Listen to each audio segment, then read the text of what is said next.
Hello everybody, it's us again, Narrowboat Lockdown. This is day 11 of the national lockdown. You almost say national noshdown. National noshdown? I think that is one of the things that's Well, happening. We're all yes, noshing right. and not doing much else. I'm very worried about how large we're all going to be at the other side of this thing. That could be a problem, that we need to do a lot of jogging after this lockdown's over. National But let's come back and get a little bit more serious. Just to update you on our fuel pump. I know a lot of you have been interested in that. Well, that's a little saga there. We've discovered that from one source was quoting us over £300 for a new diesel fuel pump, and somebody else recommended one that will do exactly the right job for £10 on eBay. What is that, a 30 times difference? Oh, it's massive, isn't it? It's not the first time we've come across this. We had a broken window back in last year, and we got quoted, was it like 650, and we ended up repairing it for ourselves for about £80. About 100 it was actually, yeah. But we did it ourselves. We got a glazier to put the glass in, then we put the window back in ourselves. So you see, yes, it is one of the things you learn about being on a boat, is you learn to be as self-sufficient as possible. Otherwise, the bills will mount up, and if you are a little green behind the ears, you can get truly ripped off. Yes, that's right. So the fuel pump situation should be arriving tomorrow. Thank goodness. We've had getting a little bit of solar energy, but our batteries are gradually dropping down. So it looks likely that we're going to have to run the engine today and just put up with some leaks down in the engine hole. But, it's not too bad. Thank goodness that the sun's a bit higher now. So that's that. And it is very strange, this situation. I know, speaking to other people who are just on their own and they're completely isolated, they're finding it really quite hard to be with themselves and not to share their time, their presence with anybody else physically. We talked about using Zoom, and that's better than nothing, definitely. I'm going to organise a Zoom party for my family.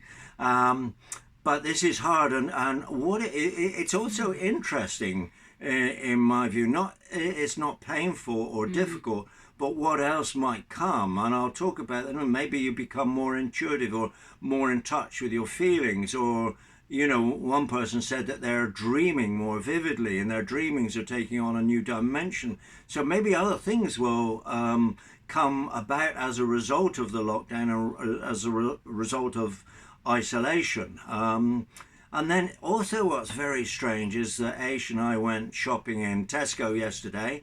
I would say 90% of the shelves are well stocked. Very little shortage. No pasta, no toilet rolls. But apart from that, plenty of food. But the really odd thing is that only half of the Tesco workers were wearing masks. A lot weren't. And also a lot of the people wandering around weren't wearing masks. So how seriously people are taking this, and how seriously it should be taken, this virus or pandemic it's been called, I really don't know. It is very weird. But we use the saying very commonly, Aish and I, love God and tie up your camel. So tying up your camels, have faith. Have faith, but also don't take any risk that you don't need to take. So that's a little bit from us up to now. Here we are. We're coping okay. I gotta say, I kind of had a minor meltdown the other day. I am a sociable person. I do like to go out and about. I think you're a bit more built for isolation. We're a bit different in that way. I love my friends, and I so miss them, dear friends. I'm missing you. And Zoom, wonderful as it is, and all those platforms, doesn't really make up for seeing people, and we have each other at least. So my heart does go out to you folks isolating on your own. I think also, if you're not careful, you can lose a little bit of focus in the day as well, because our days are very samey at the moment, aren't they? When none of us are going out to regular things that we would have done, like gyms, meeting up with friends, obviously 9 to 5s if you were doing a 9 to 5, all those things that give us some kind of structure in the day. So what do you recommend? Well, I am a life coach, so I am fairly familiar with this anyway. One of the things I'm always teaching my clients is build structure in into your day. Now, I teach this anyway, but right now we super need it. And I got to say, I kind of forgot my own teaching on this one. So I was sort of flopping around, feeling I'd got nothing done. Yes, this is our to-do list for the day. All right. Okay, this is Aisha's writing, which is only barely readable. She understands it at least. But basically what we've done is we've set times and what we'll be doing in different slots, because we also need variety, don't we? So we don't want to be doing the same thing all through the day. No. And some of it's physical, some of it's mental. That's right. Make sure you've got a nice mixture there of mixing up physical and mental. Do get out in the fresh air for at least 1 hour. I'm not a big lover of exercise, and often we're getting our exercise moving the boat, so we're not doing that right now, so that's sending me stir crazy. So yes, I really, as Alan was saying, a nice mixture of physical, mental, fresh air, relaxing, all of that. But yeah, do a little bit of structure in your day. Map out what you would like to achieve and then put it in time and place. If it's not in time and place, you probably won't do it, and you will just sort of blob your way through the day, as I did the other day, and then feel quite cross with yourself at the end of the day. So yeah, that's what I wanted to say. Any tips from you on great ways to use your time while incarcerated in your own home? Yeah, definitely. I've got something to suggest to you guys this morning, and this is something I've said before, and that is, you know, if we're not working, and most people are not going to work, you've got a lot more time on your hands, and you've got the possibility of being creative.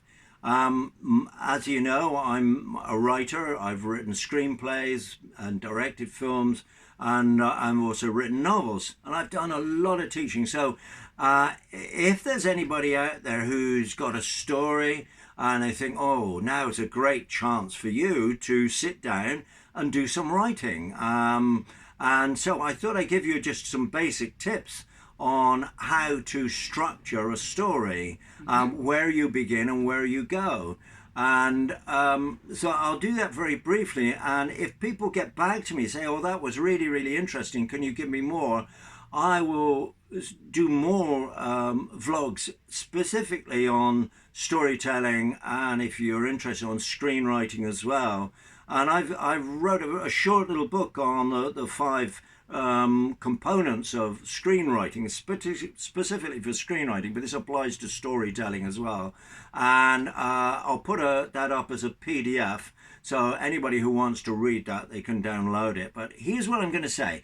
So do you have an idea for a story? Okay, and so where do you begin? Well, first of all, you know, most people think that maybe you just write story and they just flow naturally. There's a huge amount of art and craft to storytelling. It's a very advanced sort of art form, and it's very easy to get it wrong. But I'll give you some very simple guidelines here. First of all, think of your story being in 3 parts. First of all, there's a setup. That's where you introduce your main character. I would recommend you have just one character as the main character. Don't try and have 3 or 4. It becomes too complex to begin with. So a setup then, for example, could be like 2 people trapped on a narrowboat during a pandemic.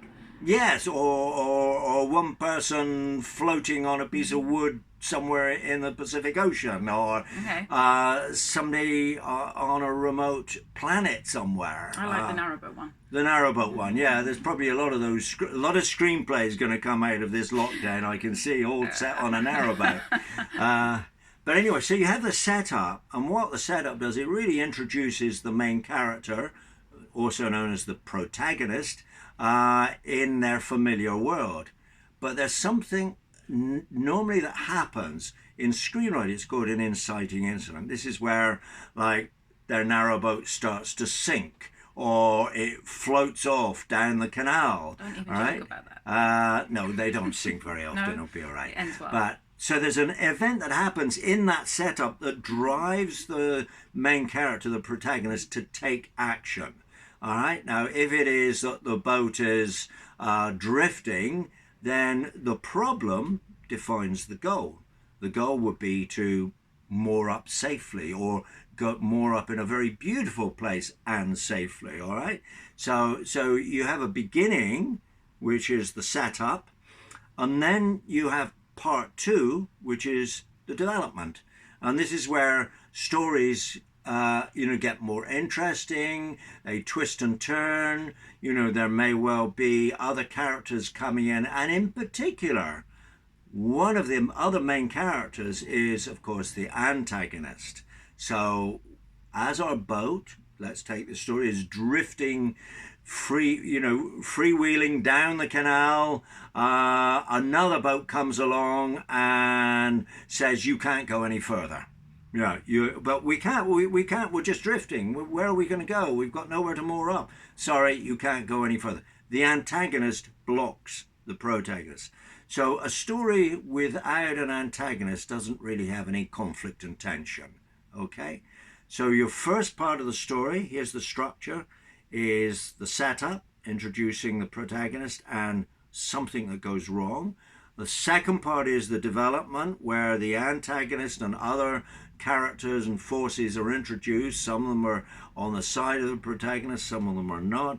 And then you have the third part, which is the conclusion to the situation, conclusion in particular to the conflict. Okay, so you think of your story if I simplify it right down, as having a beginning, middle, and an end. And if you don't have some sort of structure in mind, what you will find is that you will waffle. You will write reams and reams and stuff, and you won't know where you're going. So you need some kind of structure. And just to start off with, if you've got an idea, first question is, who is your main character? All right? And then just write some ideas down for what happens in that first part, the setup. Write some ideas what happens in the middle and where things get really sticky and more tricky. And then write down some ideas for how things build to a climax and how they resolve themselves. So beginning, middle, and end. Well, that's it. I've made it sound very simple, but you'll find when you actually start writing, it's not as simple as it sounds, and there's many pitfalls. But I can help you with that if you're interested. So if you found that little bit of storytelling advice useful, let me know. Write me a message on YouTube.